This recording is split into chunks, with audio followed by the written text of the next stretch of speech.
Thailand's daycare massacre unites families and the country in grief.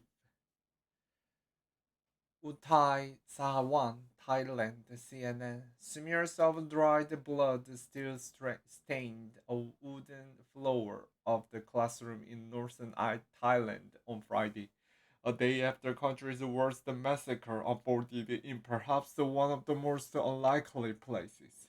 At the Child Development Center, Uthai Sawan, schoolbags sat uncollected on colored shelves, and the photos of children smiled from the wall, clipped into place with pegs near cardboard cut out of ladybirds.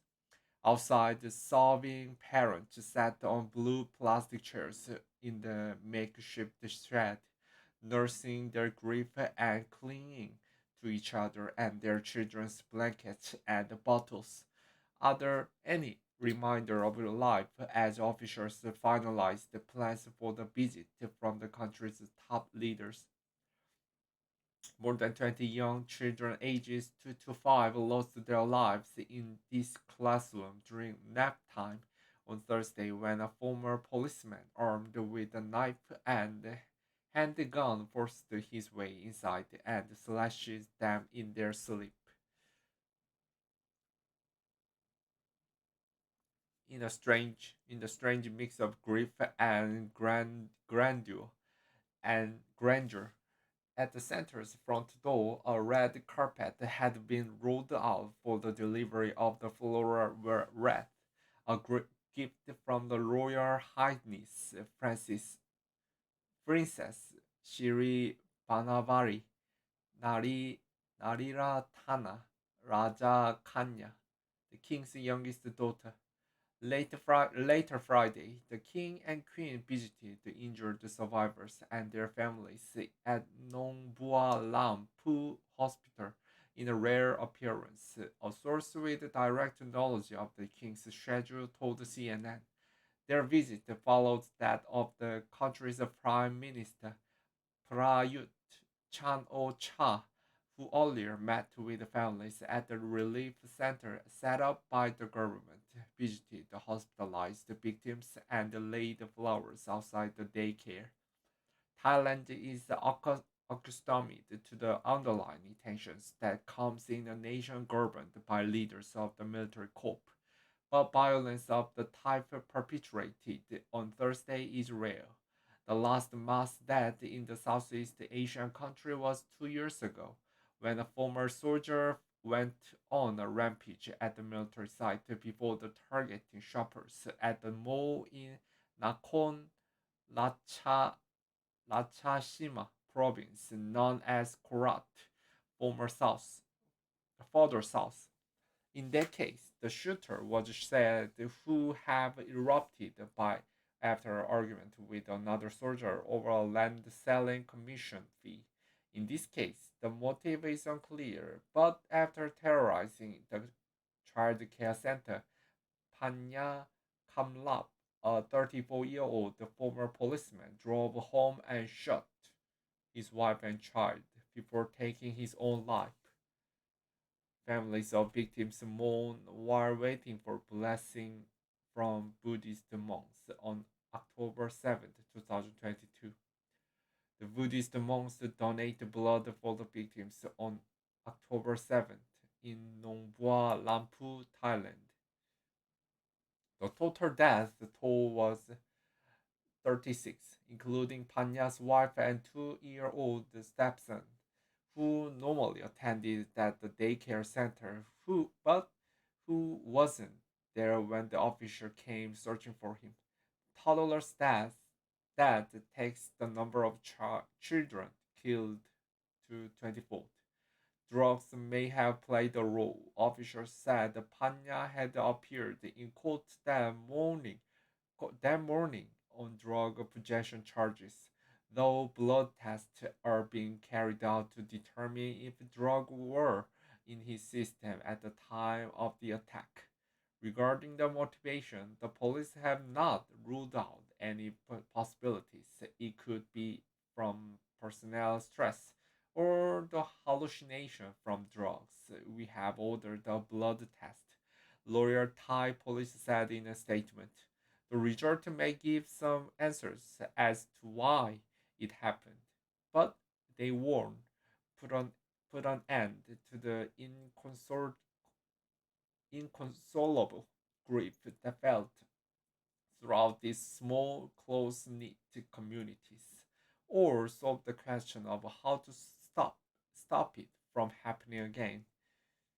United in grief, Nopayat Pudam sat outside the daycare center on Friday with other parents, though she lost her brother in the attack.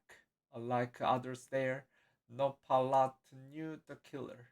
She said he was a frequent customer to her convenience store and often came in with his stepson.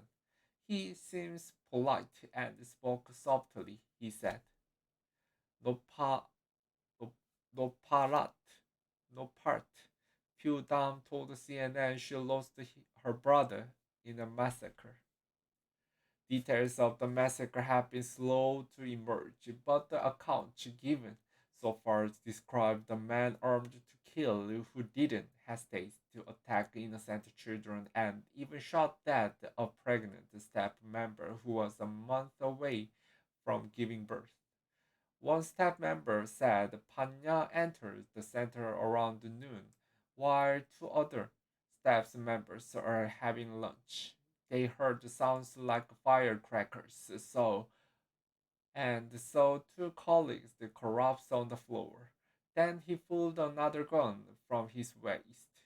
I didn't expect he would also kill the kids, he said. They said. Most of the deaths were the result of the stabbing wounds.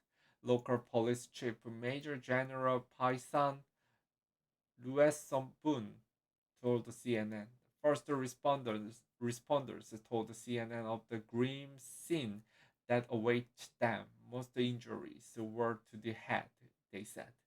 In the any community, the loss of 36 people in one atrocity would be keenly felt, but the death of so many young children in the small rural area has shaken the village of around 6,300 people.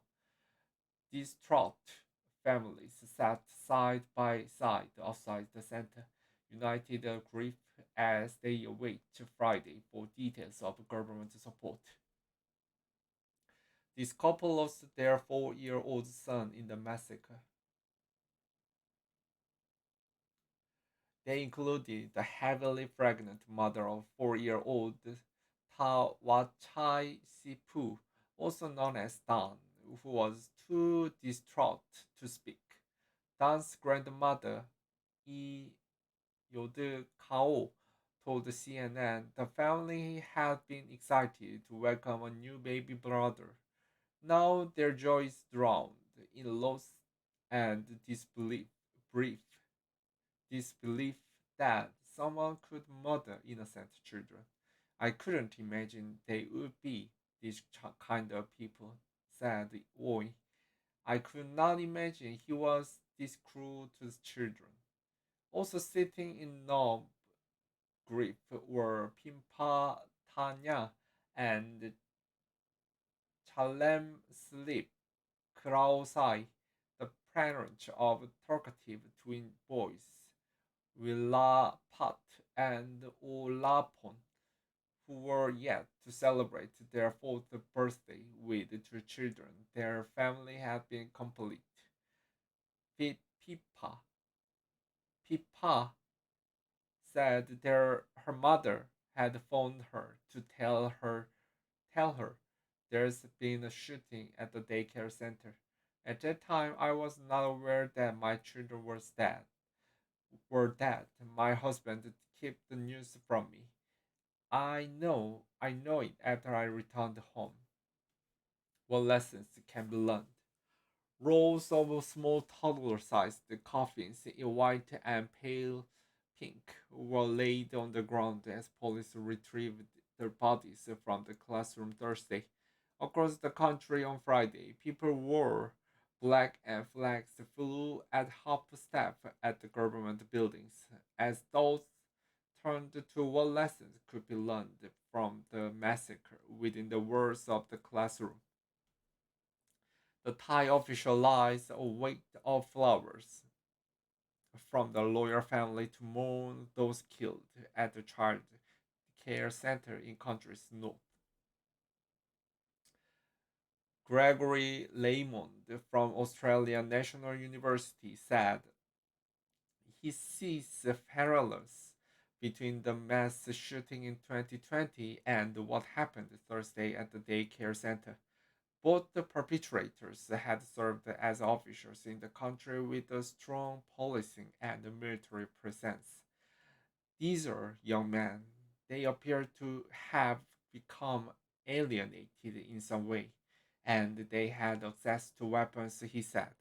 It's not known what mental issues Panya had been suffering, though it was believed he had a long-term drug problem, a growing issue in the country's north near the border and the Golden Triangles, the global hub for illicit drugs.